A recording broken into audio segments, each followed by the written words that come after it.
Bueno, hoy nos vamos a referir a algo bastante audaz, porque evidentemente en la universidad tenemos que ser audaces, y la audacia llega a tratar de hacer que esta rama que se está haciendo, este derecho de la integración, sea cada vez más científico. Nosotros también tenemos una manía, los continentales, no los anglosajones, quiero decir los continentales, de hacer todo científico, de teorizar, porque nosotros creemos que hay que hacerlo a través de estructuras lógicas determinadas, y por eso vamos a tratar de ordenar los problemas generales del derecho de la integración para que la ciencia del derecho de la integración sea cada vez más científica, más desarrollada, queremos decir, y nos parece que el mayor nivel de cientificidad de una materia se alcanza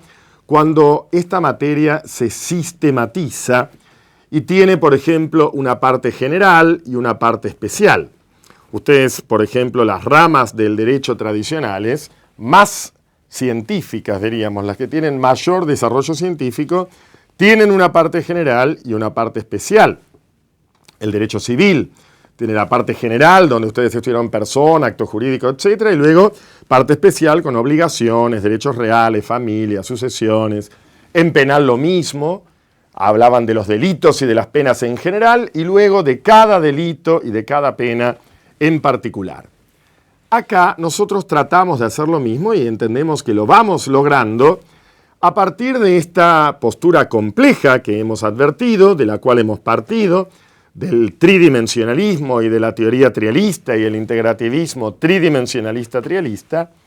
Y lo que vamos a hacer en esta clase, en esta oportunidad, es sistematizar los problemas generales de la ciencia del derecho de la integración. Pero para hacerlo primero tenemos que saber cuál es el objeto de la ciencia del derecho de la integración. Porque una cosa es definir, como hemos definido ya, el derecho de la integración, y otra es ver cuál es el objeto de la ciencia del derecho de la integración con sus problemas generales. Para nosotros, el objeto de la ciencia del derecho de la integración tiene también tres partes, que no son las tres dimensiones de las que hemos hablado cuando dijimos que el derecho es tridimensional, sino que hay tres partes del objeto de la ciencia del derecho de la integración, que son parecidas estas partes a lo que seguramente ustedes vieron o van a ver en derecho internacional privado.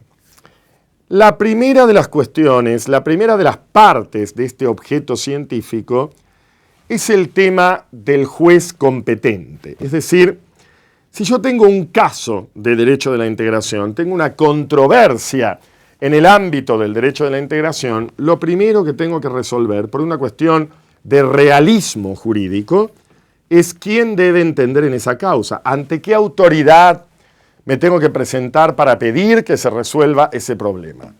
¿Ante un juez nacional? ¿Ante un tribunal supranacional? ¿Ante un tribunal arbitral? ¿Ante un tribunal interestatal? ¿Ante quiénes? O sea, lo primero que vamos a determinar es la autoridad o el tribunal competente. Esta es la primera parte de este objeto científico, tribunal competente, que después ustedes van a desarrollar cuál es el mecanismo de solución de controversias. Luego de, una vez definido cuál es el tribunal competente, hay que definir la cuestión de fondo. ¿Cómo se va a resolver el fondo del asunto? La sustancia, la materia. ¿A qué solución concretamente vamos a llegar? Y la tercera parte de este objeto científico del derecho de la integración es la cooperación judicial, vamos a poner acá, pero es interjurisdiccional, entre las autoridades competentes de los diversos estados. O sea, yo primero tengo que determinar si es, por ejemplo, el tribunal argentino el que tiene que resolver una controversia en el marco de la normativa mercosureña. Segundo, ¿cómo se va a resolver esa controversia? Es decir, el fondo del asunto, a qué solución vamos a llegar. Y tercero, todo el tema de la cooperación. En el marco de la controversia puede ser que la autoridad argentina requiera la cooperación de las autoridades brasileñas para notificar una demanda, para embargar un bien o para ejecutar una sentencia, para darle a esa sentencia un carácter extraterritorial. Y a su vez, cada una de estas cuestiones, cada uno de estos temas, en definitiva, del objeto de la ciencia, del derecho de la integración, tiene problemas. Hay problemas referidos a la jurisdicción, al tribunal competente, hay problemas referidos al fondo del asunto y hay problemas referidos a la cooperación. Y si nosotros dijimos que nuestra pretensión es sistematizar esos problemas generales, ¿cómo vamos a hacer? ¿Qué instrumento vamos a utilizar para ordenar sistemáticamente todos estos temas? Ordenar sistemáticamente significa vincular, porque un sistema es un todo donde todo está vinculado con todo. No es una suma de parcialidades, sino que es una integración de particularidades donde estas particularidades están vinculadas muy estrechamente, porque como ustedes advierten, el fondo depende del tribunal y la cooperación depende también de la actividad entre las autoridades judiciales o arbitrales competentes. De manera entonces que nosotros vamos a tratar de ordenar sistemáticamente estos problemas utilizando, como no podía ser de otra manera, una estructura lógica, porque la manera en que se puede sistematizar todo es a través de una estructura lógica, y el derecho conoce de una estructura lógica preciosa que es la norma jurídica. La norma jurídica es una estructura lógica, es una proposición lógica como toda estructura lógica, y por lo tanto nosotros vamos a aprovechar esa estructura de la norma para ordenar los problemas generales de la ciencia del derecho de la integración. ¿Cómo lo vamos a hacer? Nosotros sabemos muy bien que toda norma tiene dos partes. Una parte que es el antecedente, que describe la causa, es decir, el problema, la causa en el sentido de problema que tengo que resolver, el caso, en definitiva, y otra parte de la estructura de la norma que es la consecuencia jurídica, dice claramente acá. Ustedes se tienen que ir acostumbrando a mi linda letrita.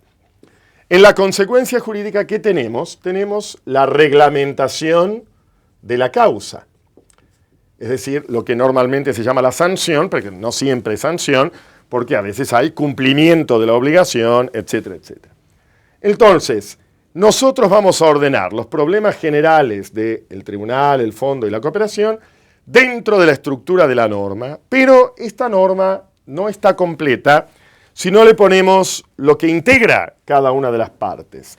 Cada una de estas partes está integrada por características positivas y negativas.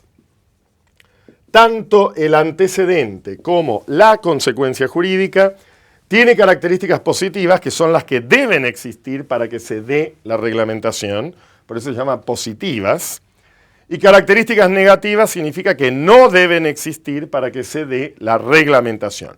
Porque si existen estas características negativas, entonces no se da la reglamentación pretendida, la reglamentación esperada, diríamos, proyectada.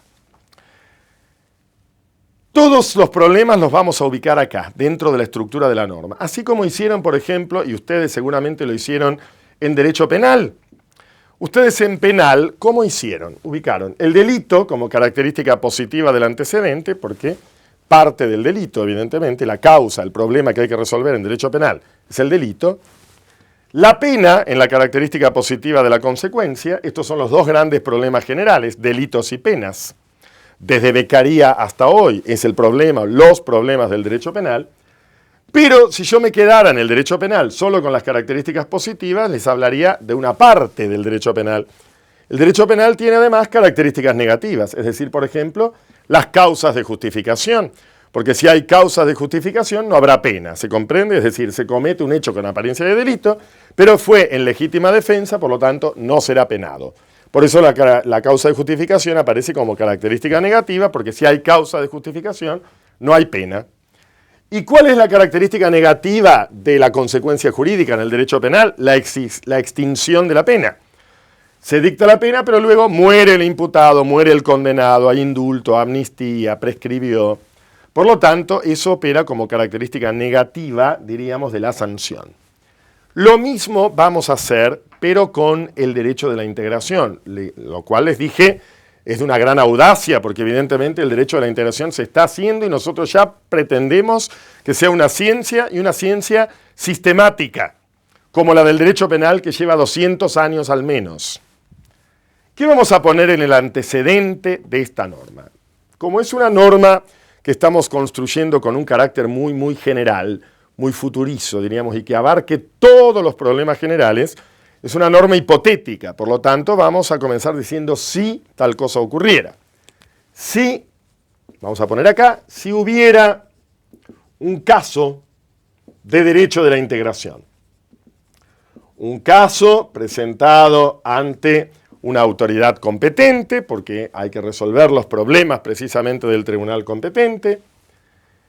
¿Qué vamos a poner en las características negativas del antecedente? Vamos a poner aquello que sea obstáculos o límites a la reglamentación de ese caso. Y los obstáculos que por ahora a nosotros se nos ocurren y que podemos advertir en el derecho a la integración son varios, pero podríamos mencionar algunos. Por ejemplo, y no hubiera un régimen de salvaguardias. Ustedes van a estudiar este tema.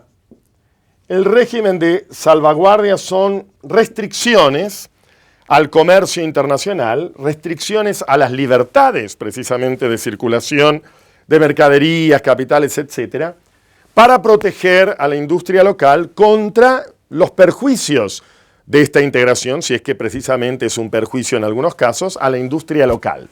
Restricciones. Argentina establece a lo mejor un régimen de salvaguardia respecto a determinados productos, porque la importación de determinados productos perjudica a la industria local, que no puede hacer frente precisamente a la competencia de estas otras. No quiere decir que haya competencia desleal ni nada, sino simplemente competencia producto de la integración.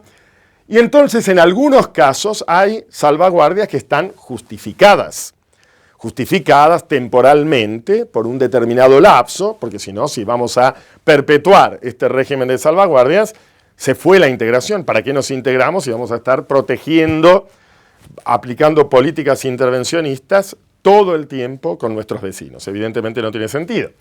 Entonces, el régimen de salvaguardias está justificado temporalmente. Si yo lo perpetúo, este régimen de salvaguardias entonces es un obstáculo a la reglamentación, a las soluciones concretas de los casos de derecho de la integración, que van en las características positivas de la consecuencia jurídica. ¿Qué pongo yo en la característica positiva de la consecuencia jurídica? Si hubiera un caso de derecho de la integración y no hubiera un régimen de salvaguardia que está justificado, será, porque siempre proyectamos hacia el futuro, serán las libertades famosas que tienen que ver con la sustancia, con la materia del derecho de la integración. Las libertades de que hemos hablado ya y que ustedes están hartos de repetir. Las libertades de circulación de personas, mercaderías, capitales y servicios con todas las soluciones jurídicas a que ello lleva o que ello implica. ¿Y qué pasa en las características negativas? Porque hasta acá es relativamente sencillo. Normalmente es más fácil advertir todo el antecedente, tanto las características positivas como negativas, como las características positivas de la consecuencia. Pero evidentemente tenemos que ver también las características negativas de la consecuencia jurídica. ¿Y cuál es? El obstáculo a todo esto puede ser el orden público. Puede ser que se tenga una concepción de orden público que obstaculice el derecho de la integración. Orden público en el sentido de conjunto de principios que no pueden ser dejados de lado. Claro que hay que tener mucho cuidado con el orden público, porque el orden público excesivamente localista entorpece la integración. Si yo voy a oponer continuamente el orden público argentino frente a todo lo uruguayo, brasileño, paraguayo y venezolano, ¿para qué nos integramos? En todo caso, lo que debe haber es un orden público construido en el marco de la integración, es decir, un orden público mercosureño para las relaciones con terceros estados, para con la Unión Europea o para con terceros estados de la Comunidad Andina, etcétera, etcétera. De esta manera, entonces, logramos sistematizar, ordenar los problemas generales del derecho de la integración. En las características positivas del antecedente, si hubiera un caso de derecho de la integración presentado ante tribunal competente y no hubiera un régimen de salvaguardias, como puede haber cualquier otro tema, también puede entrar acá En las características negativas ya lo vamos a ver, el tema del fraude, el fraude jurisdiccional, el fraude a la ley. Hay un caso famoso de la Unión Europea, el caso Centros, que los invito a ver en la página de la Unión Europea, europa.eu, el caso Centros, para que ustedes lo vean, un tema de fraude, donde se advertía el fraude, aunque luego no se solucionó de esa manera. Serán entonces las libertades, porque todas las soluciones deben ser en pos de las libertades, salvo que contraríe el orden público, reitero, del espacio integrado, el orden público mercosureño para las relaciones con terceros estados.